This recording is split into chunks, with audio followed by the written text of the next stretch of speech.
Thomas was alone. Wow.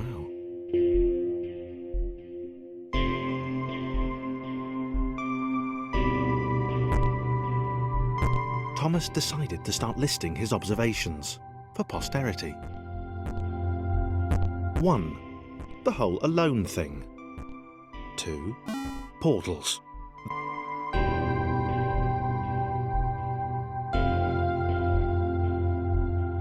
Okay, interesting. Thomas couldn't fall past this block.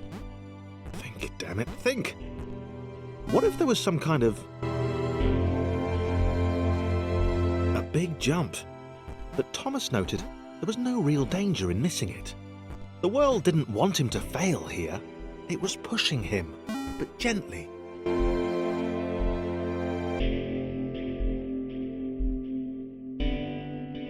This all seemed a little dangerous. The world was not to be trusted. It was unstable, and it seemed to Thomas that it could let him...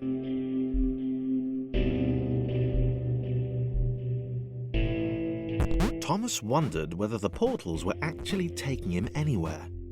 He felt like he was making progress, but there wasn't really...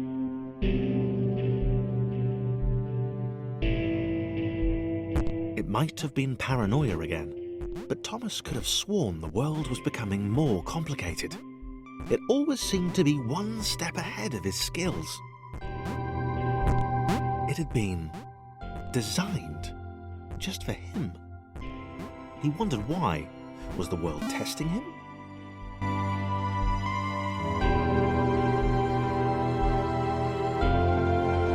Something about the boiling, toxic, glowing water intimidated Thomas.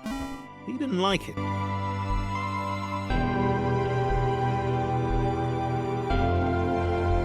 The loneliness was getting to Thomas. No amount of observation or obsessive note-taking could combat that.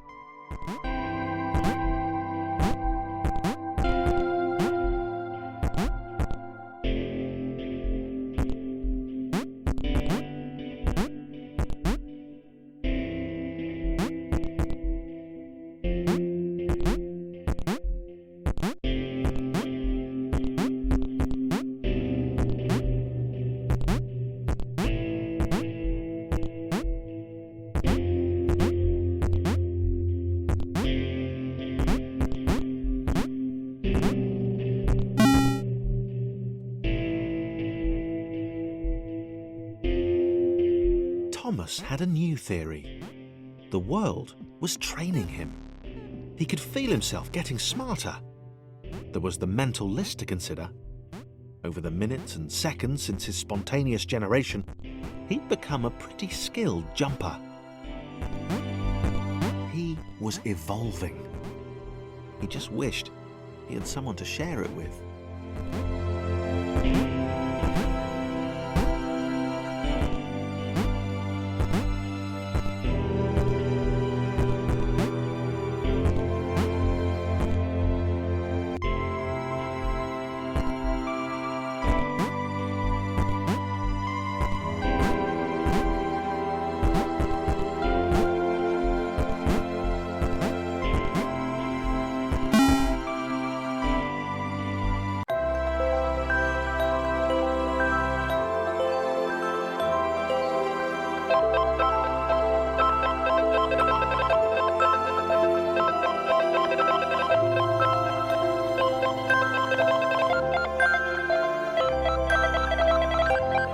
Chris took an immediate and deep dislike to the skinny red rectangle. Who the hell?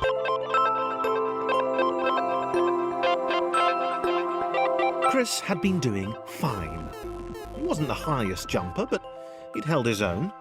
He'd even been graceful at times.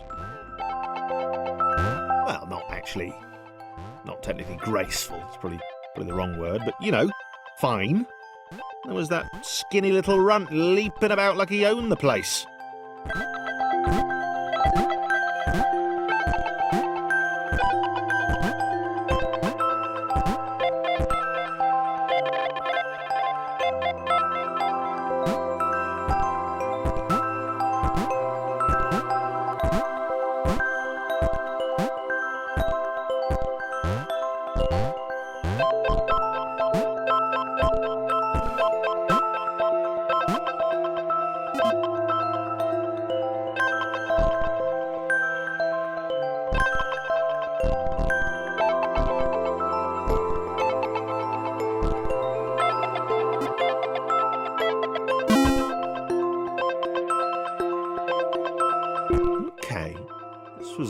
like it. A glowy white thing. Only Chris could get to it, which of course made it all the more enticing. What would it do? What new opportunity might this switch open up to him? Great, great. Another chance for Thomas to jump slightly higher than Chris. How fortunate. Seriously, this...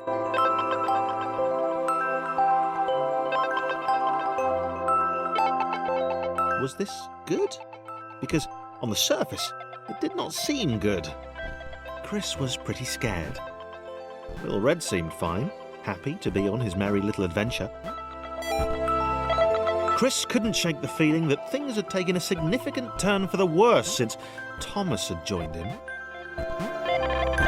Sure, he'd been able to piggyback his way to ever so slightly higher platforms, but where had that got him? Well, to ever so slightly higher platforms, which was sort of his point.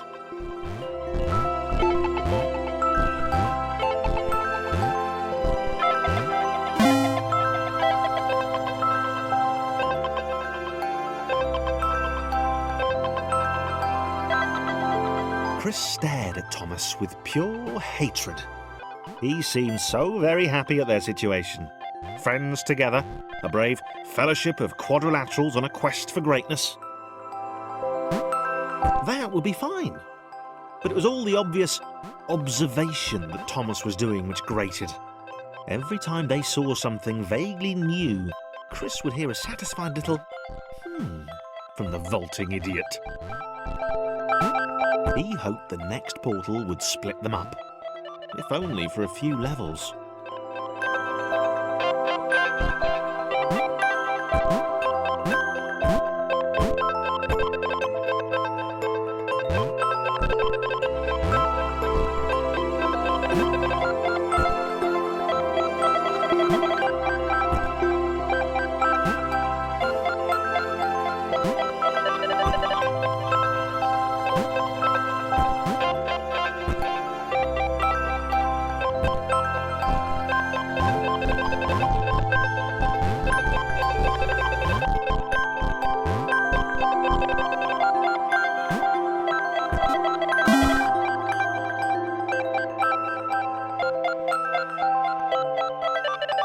John knew.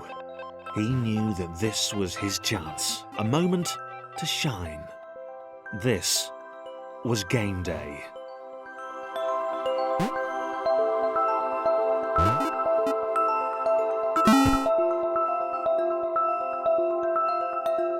This would not do. John needed room to show off his exceptional skills. As it was, he was trapped on the wrong side of these little dot things. Where did they come from, anyway?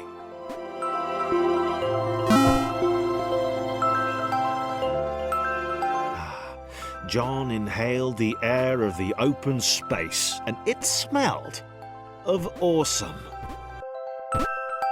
Time to flex those muscles, to put his training to use, time to show those little dots how it was done. John decided to press the switch, to let the little dots catch up with him. John cared for his new allies. You could tell from the sympathetic expression he'd practiced in the mirror all these years.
John was happy to keep helping.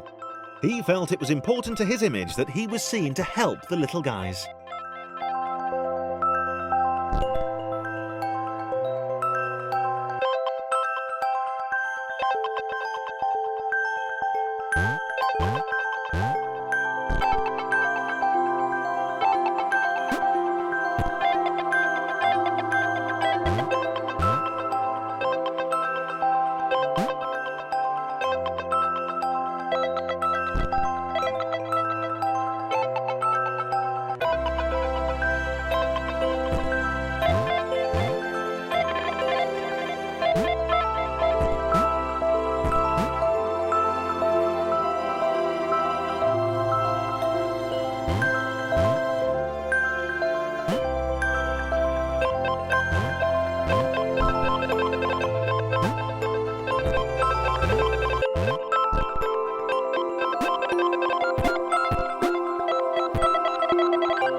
He didn't mind them so much either. The red one, Thomas, had a charming way of applauding every time John jumped.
The angry orange one was less immediately likeable, but his unremitting cynicism and tutting amused John.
This was interesting.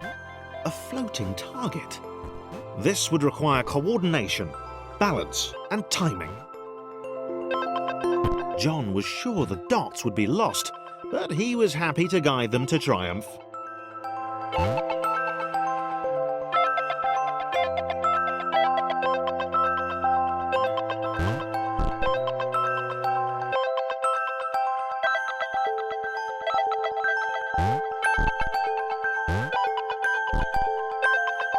Maybe that's what the dots were for.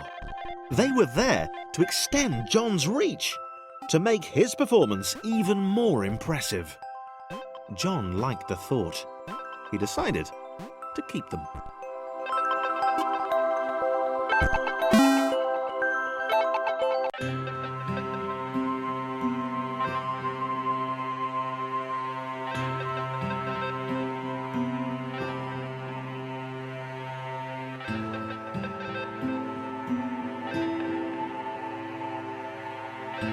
So, this was how Claire would die. She knew it would happen eventually. She was rubbish at jumping, and she moved slowly.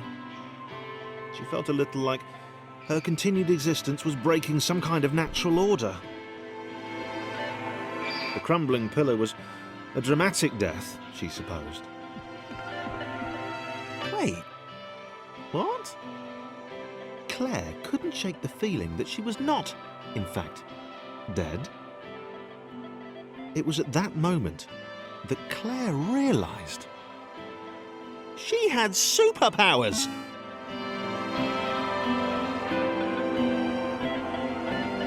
She'd need a cape. There was no getting around that. You couldn't be a superhero without a cape. Claire didn't want confusion. If you saw a cape, that made matters clear. You knew what you were dealing with. Claire was all about communication.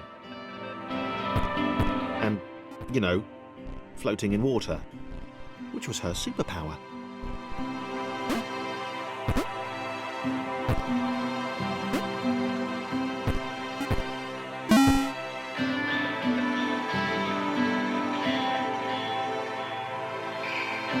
All right. Fear not, my skinny friends, for I am Claire, and I will save you. Claire needed to come up with a superhero name as soon as possible. Claire was rubbish.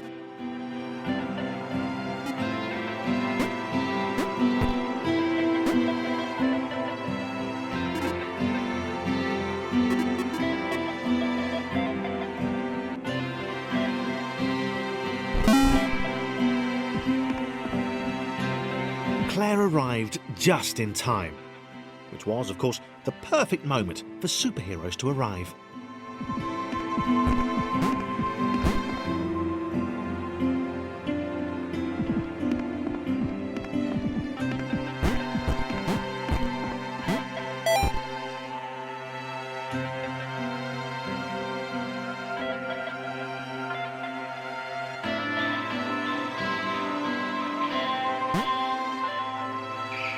As the water began to rise, Claire vowed to save this little rectangle in as many restarts as it took.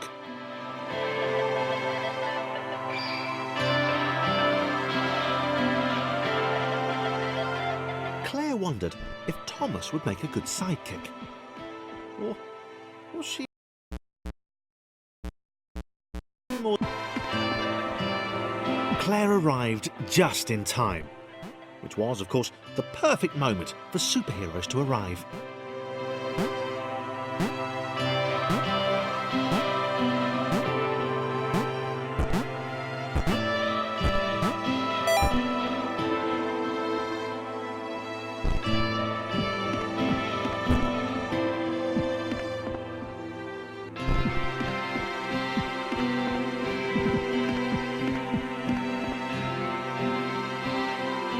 As the water began to rise, Claire vowed to save this little rectangle in as many restarts as it took.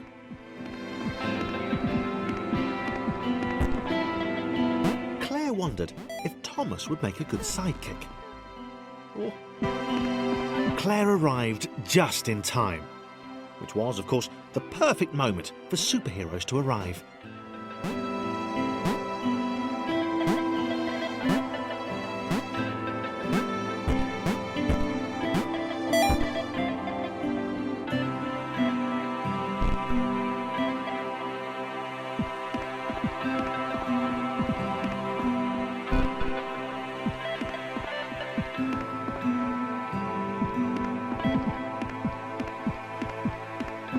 As the water began to rise, Claire vowed to save this little rectangle in as many restarts as it took.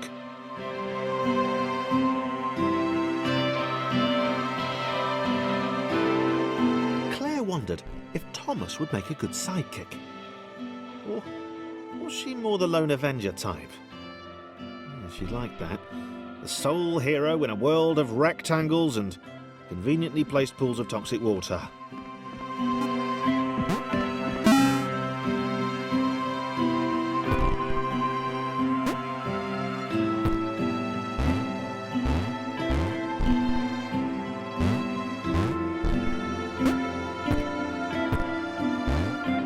The others told Claire that staircases were a bit of a fixture here.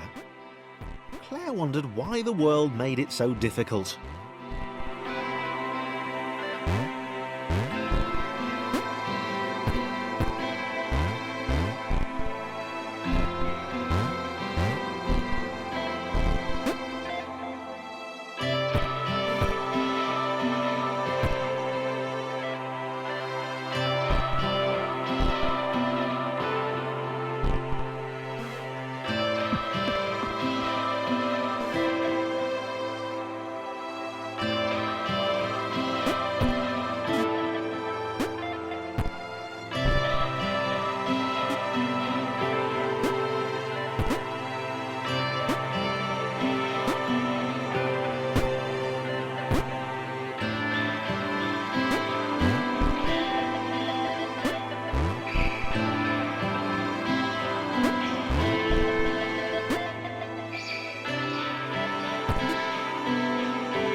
Probably needed a nemesis, a villain who would show their true colours at the worst possible moment, hurting all she held dear.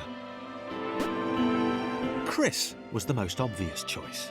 He seemed stroppy enough, and his jump was so pathetic that it conveniently avoided Claire's insecurities. Yes, Chris. Diabolical Chris. The fiendish Christopher.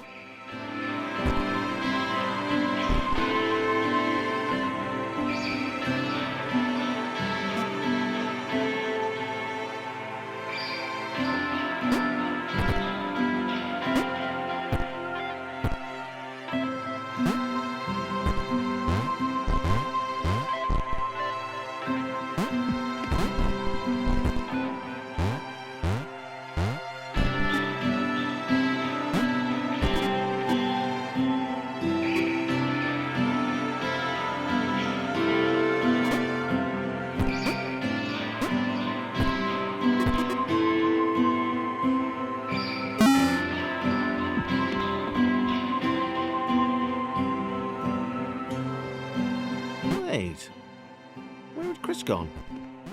Was he off somewhere, plotting Claire's downfall? If Claire was honest, and she had to be because she was a superhero, this was a troubling turn of events. Still, there were reasonably sized bodies of water to cross.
platforms over water, eh? Claire's newly heightened senses told her that there were multiple paths across with various possible configurations of the little posse.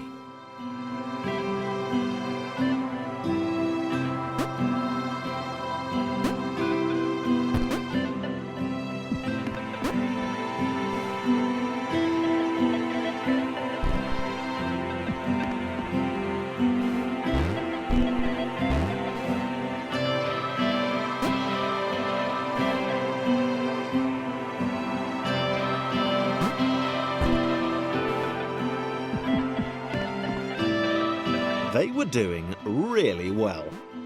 Claire hoped she could get them all across. John was fully aware he could do this alone. Thomas hoped he'd never have to.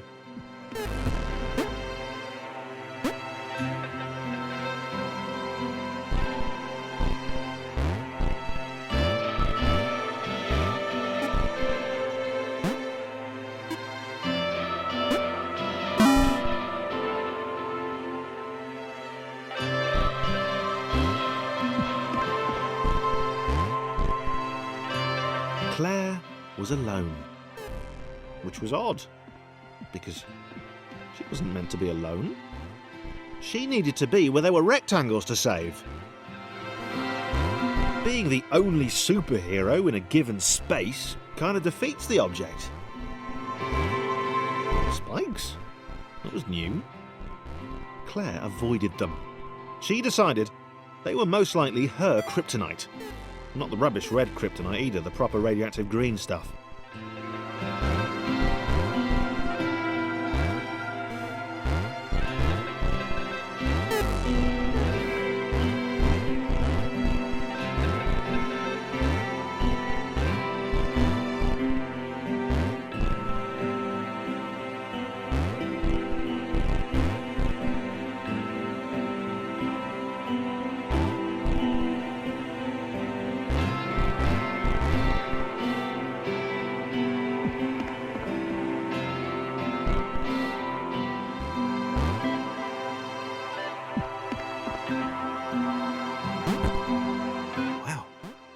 Deja vu. The world was repeating, and this time Thomas was here. Claire felt something had gone wrong. There was a disturbance in the force. Something had altered the matrix. The world was reacting to their progress. It was amassing its forces. It was plotting against them. Claire finally had a nemesis.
Laura was pleased this one was behind a wall. Maybe he'd never know what she could do. Maybe they could just have a conversation, hang out. As long as he didn't find out what she could do, which would never happen so long as they stayed separate.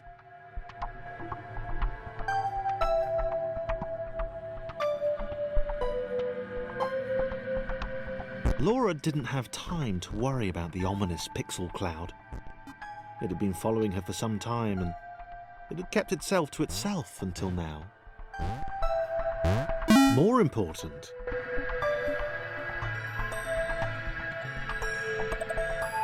as the square, who had shyly introduced himself as Chris, bounced atop Laura, she began to worry that he was just using her like all the others had. They'd all bounced too, and then they disappeared when her back was turned. Only the ominous pixel cloud ever remained, looking a little bigger and a little less hungry with every disappearing friend.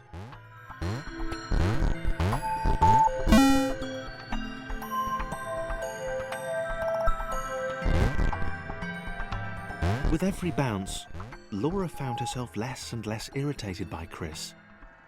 She started to miss him when he wasn't there, on another platform or something.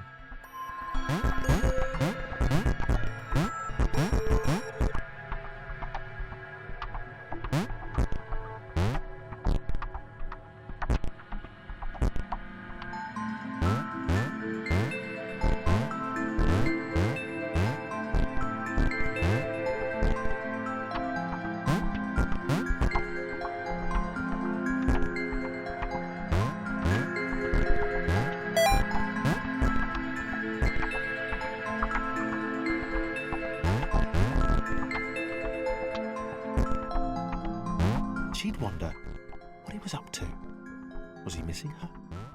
He wasn't saying very much.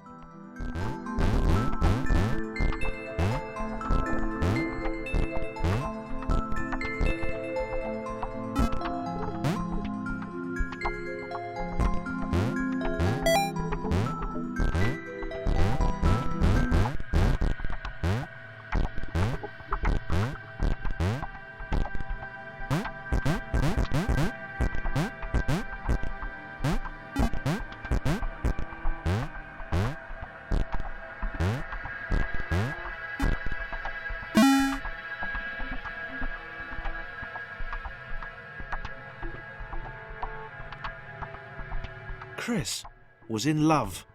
She was perfect. He had to tell her so. At some point, he would definitely tell her. Probably best to wait for a moment the large, ominous pixel cloud wasn't about, though. Yeah, probably best to wait.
Chris was massively disappointed to run into the gang again.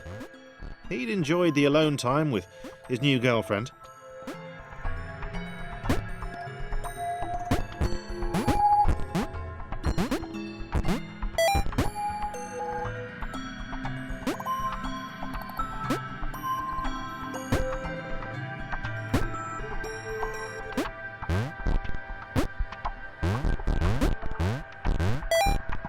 Was it too early to refer to Laura as his girlfriend? Only if I say it out loud, he told himself. He didn't want to scare her off.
The others seemed suspicious of Laura and the eager-looking pixel cloud of death which seemed to be watching her.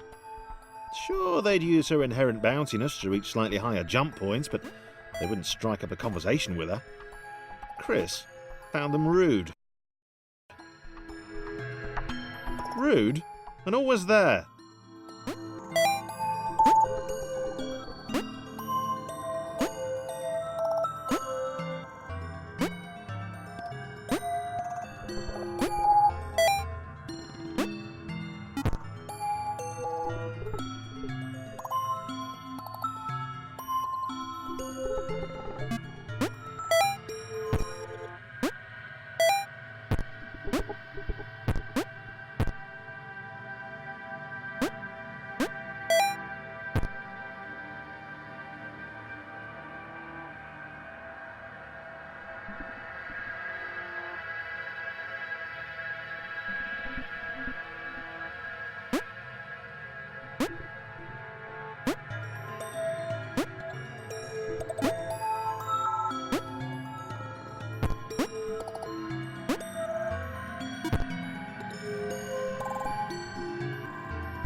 The others wouldn't drop it.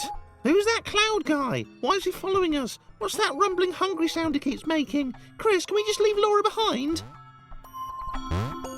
Rude.